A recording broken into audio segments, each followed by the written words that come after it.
Halo kaum intelektual sekalian. Guys, seringkali kalau saya perhatikan di Konoha itu banyak orang yang beranggapan bahwa PKI itu orang yang tidak beragama. Padahal pada faktanya ketua PKI yaitu Den Aidit beragama Islam.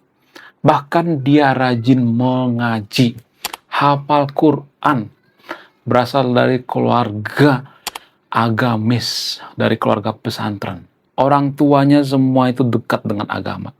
Tapi Dan Aidit dikata-katain ateis, tidak beragama lah, apalah, dan lain sebagainya. Padahal Dan Aidit itu jelas-jelas beragama.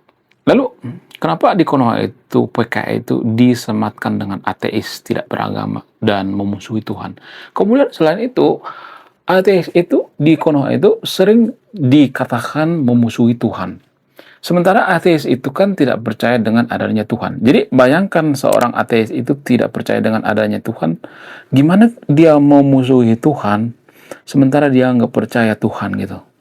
Misalnya nih, kita tidak percaya seseorang itu ada misalnya. Lalu kita dituduh membenci seseorang itu. Kan nggak masuk akal. Jadi ada kesalahpahaman dalam berpikir ya kalau saya perhatikan di Konoha. Jadi di video ini saya akan bongkar sampai ke akar-akarnya dan disclaimer on ya, saya masih yakin dengan adanya Tuhan.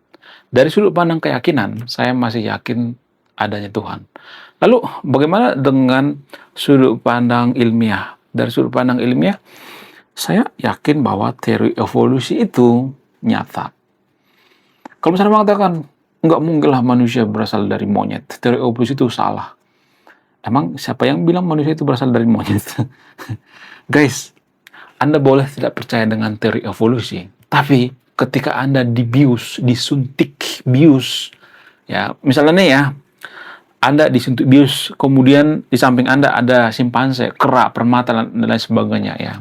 Primata maksudnya, bukan permata. Nah, ketika Anda disuntik dan simpanse juga disuntik bius, ya, Anda dan simpanse juga akan sama-sama pingsan. Setidak percaya Anda dengan teori evolusi, kalau Anda disuntik bius, maka Anda juga akan pingsan. Kecuali Anda terbuat dari batu bata, kecuali Anda terbuat dari genteng, maka ketika disuntik bius, Anda tidak akan pingsan. Jadi di video ini saya tidak akan berpihak pada siapapun ya, disclaimer on ya. Saya akan bongkar sampai ke akar-akarnya, kenapa warga Konoha itu menganggap bahwa DNA itu tidak beragama, kenapa warga Konoha itu menganggap bahwa ateis itu membenci Tuhan, padahal ateis itu tidak percaya dengan adanya Tuhan. Gimana dia mau benci orang dia nggak percaya juga, kagak gitu ya. Kemudian kenapa warga Konoha itu nggak percaya dengan teori evolusi, padahal mereka berobat ke dokter, ya berobat ke dokter itu, obat-obatannya itu dipengaruhi oleh teori evolusi. Influenza itu ada karena apa? Karena teori evolusi. Ketika mereka disuntik bius, mereka pingsan. Jadi, suka atau nggak suka, sebeji-bejinya Anda dengan teori evolusi, Anda akan tetap pingsan ketika disuntik bius. Nah, yang jadi pertanyaan, kenapa warga Konoha itu membenci teori evolusi? Apa alasannya? Apakah ini ada hubungan dengan agama? Saya akan bongkar di video ini. Jadi guys, kita mulai daripada Dan Aidit itu dituduh tidak beragama. Kenapa Dan Aidit dituduh tidak beragama? Jadi ini sebenarnya kesalahan kita dalam berpikir. Disclaimer on ya, saya tidak mengajak yang untuk video untuk masuk PKI ya. Saya tidak mengajak yang untuk video untuk jadi PKI, enggak. Jadi semuanya saya katakan di video ini ada sumbernya, ada datanya. Menurut data, menurut keyakinan daripada Tirto ID, Dan Aidit itu pintar mengaji, berasal dari keluarga pesantren. Jadi bagaimana mungkin kita mengatakan bahwa DNA itu tidak percaya dengan Tuhan, tidak percaya dengan agama, sementara dia berasal dari keluarga yang sangat religius gitu, iya kan? Jadi di Konoha itu ada kebiasaan yang sangat-sangat aneh menurut saya pribadi. Kalau di misalnya nih ya, ada seorang kiai atau ustadz atau oknum kiai atau oknum ustadz misalnya yang melakukan kejahatan di pondok pesantren misalnya, ya menuduri seorang misalnya ya, meniduri muridnya misalnya.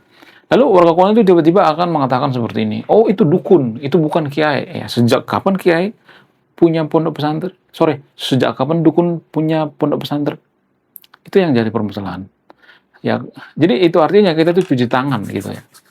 cuci tangan dari masalah gitu ya. Kita tidak pernah introspeksi diri. Harusnya introspeksi diri. Yes, ya itu kiai ya, dan kita akan berubah gitu. Kita akan memperbaiki pondok pesantren. Itu salah satu contoh ya. Kemudian Den Aidit misalnya, ya ketika Den Aidit itu melakukan kejahatan misalnya ya. Saya tidak membela Den Aidit di sini ya, tapi ya Den Aidit itu sering dikatain ateis gitu ya. Padahal dia bukan ateis gitu. Harusnya ya kalau kita dewasa ya dia orang yang beragama, pandai mengaji, hafiz Quran, ya kita harus introspeksi diri gitu. Harusnya seperti itu ya. Jangan lari dari tanggung jawab gitu. Jangan cuci tangan gitu ya. Jadi yang jelek-jelek kita buang, maksudnya kita nggak akui gitu ya, yang jelek-jelek. Tapi yang bagus-bagus kita akui. Bayangkan kalau Dan Aidit itu memenangkan Piala Nobel gitu, atau jadi penemu gitu ya. Ya penemu obat kanker misalnya. Tiba-tiba nanti orang Konoha akan mengakui, oh Dan Aidit itu seiman dengan kita gitu ya, seagama dengan kita. Jadi ini namanya standar janda atau standar ganda. Nah, bagaimana dengan ateis? Apakah ateis itu sebenarnya membenci Tuhan? Enggak. Ateis itu nggak membenci Tuhan. Saya tidak ngajak yang video untuk ateis ya. Saya masih yakin adanya Tuhan gitu ya. Dari sudut pandang keyakinan ya. Dari sudut pandang ilmiah ya beda lagi gitu ya. Jadi jangan digabung-gabungkan gitu dari sudut pandang keyakinan dengan ilmiah. Ya, jadi ateis itu sebenarnya nggak membenci Tuhan, guys. Enggak. Gimana dia membenci Tuhan, orang dia juga nggak menganggap bahwa Tuhan itu ada? Ya, tidak mengakui Tuhan itu bukan berarti membenci gitu. Artinya gini, ateis itu pengen pembuktian secara langsung. Ateis itu berpikir seperti ini, Tuhan itu kan maha kuasa, maha segalanya. Masa cuma menunjukkan rupanya aja? Nggak bisa. Ya, bukan berarti membenci Tuhan, enggak. Itu dari sudut pandang ateis ya, karena saya sering membaca buku dari kelompok ateis, dari kelompok agama juga saya sering baca buku ya. Jadi jangan berpikir bahwa saya itu liberal, ateis, apa segala macam gitu ya. Jadi tidak memusuhi, tapi ya menunggu gitu ya, bukti yang valid gitu ya. Jadi warga Konoha itu mempelesetkan bahwa ateis itu memusuhi Tuhan. Enggak memusuhi Tuhan. Buktinya negara yang paling toleran di dunia ini adalah negara-negara yang rata-rata ateis. Norwegia, Finlandia, itu negara paling toleran ya, Kanada. Tapi di sana banyak banget tuh ateis. Apakah mereka membenci Tuhan? Enggak.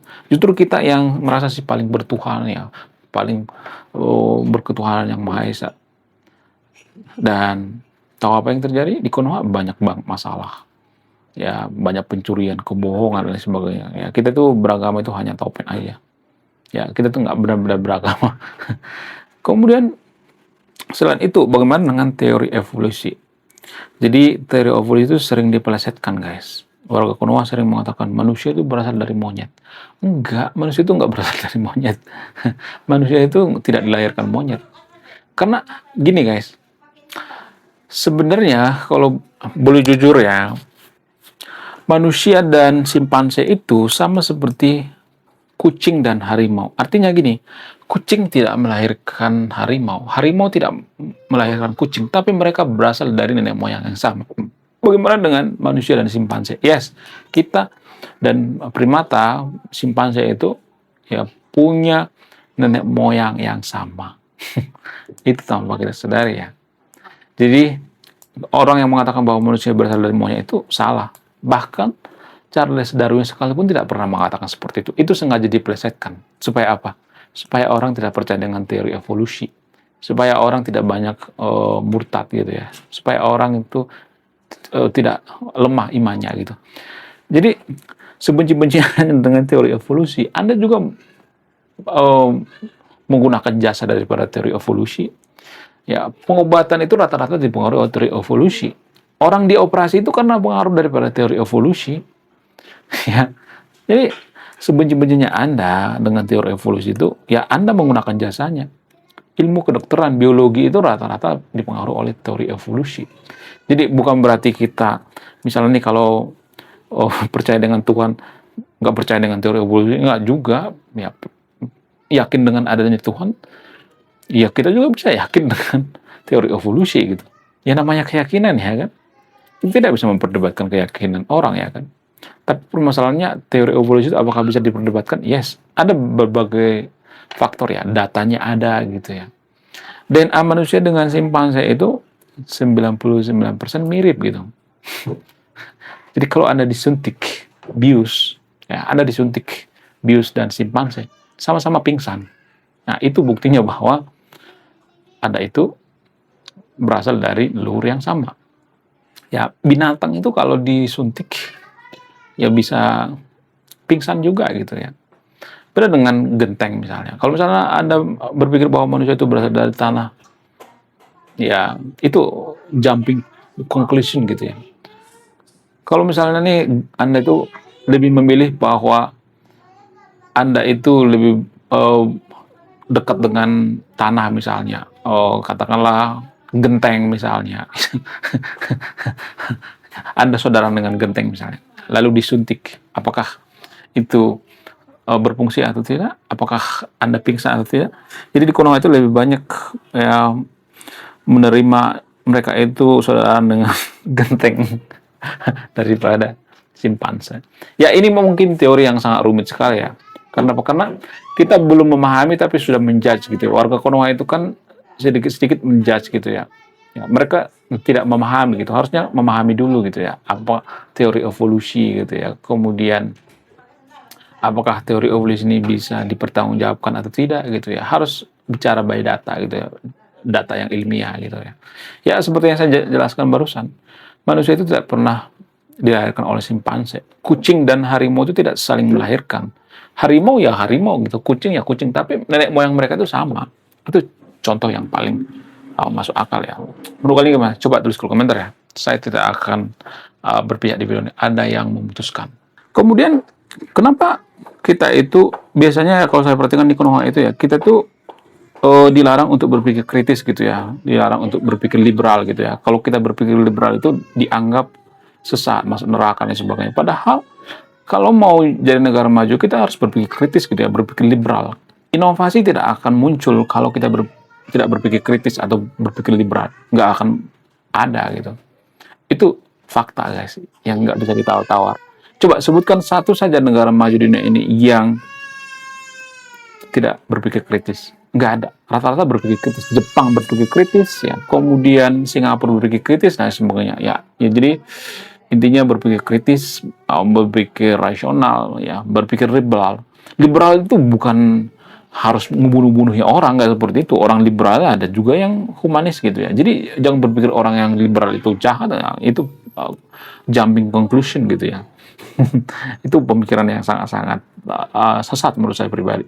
Wah, gila, luar biasa. Akhirnya buku kedua dan ketiga gua rilis juga. Buku kedua gua ini judulnya Budi Tanpa Pekerti. Dari judulnya sudah menarik. Dan kisah daripada buku ini sangat-sangat dilematis sekali. Di mana karakter dalam buku ini bercerita ada dua pilihan yang sangat sulit. Yang pertama, ketika seorang tokoh dalam buku ini tidak bawa-bawa agama saat kampanye, maka dia bisa dipastikan kalah. Tapi ketika bawa-bawa agama dalam kampanye, ketika dia bawa-bawa kalimat insya Allah, maka dia bisa dipastikan menang. Nah, yang jadi pertanyaan, kalau Anda di posisi karakter dalam buku ini, mana yang Anda pilih? Ini temanya sangat cocok dengan tema channel ini, bahas tentang agama. Kemudian tidak hanya ini juga menarik guys ya, Tanah Luka. Dari judulnya juga udah kelihatan ya, ini cerita penuh dengan luka. Dimana kisah dalam buku ini ada seorang kiai yang sangat-sangat dilematis. Dia bingung memilih antara menyelamatkan hutan atau menyelamatkan 1000 anak yatim. Jadi kalau Anda di posisi buku ini, mana yang Anda pilih? Nah, yang menarik dari kedua buku ini adalah menggunakan sudut pandang sastra Nobel. Kapan lagi ya kan baca buku yang setara dengan buku Nobel. Wow, luar biasa. Silahkan di check out sekarang juga. Kalau nggak di check out juga nggak apa-apa. Karena saya nulis buku itu bukan nyari duit sebenarnya. Ya, karena saya pengen berkontribusi terhadap kemajuan bangsa kita. Itu tujuan saya nulis buku ya. Jangan lupa link pembeliannya ada di pin komentar video ini. Oke guys ya, sekian video ini. Terima kasih sudah memahami. Saya kaum intelektual, salam rasional.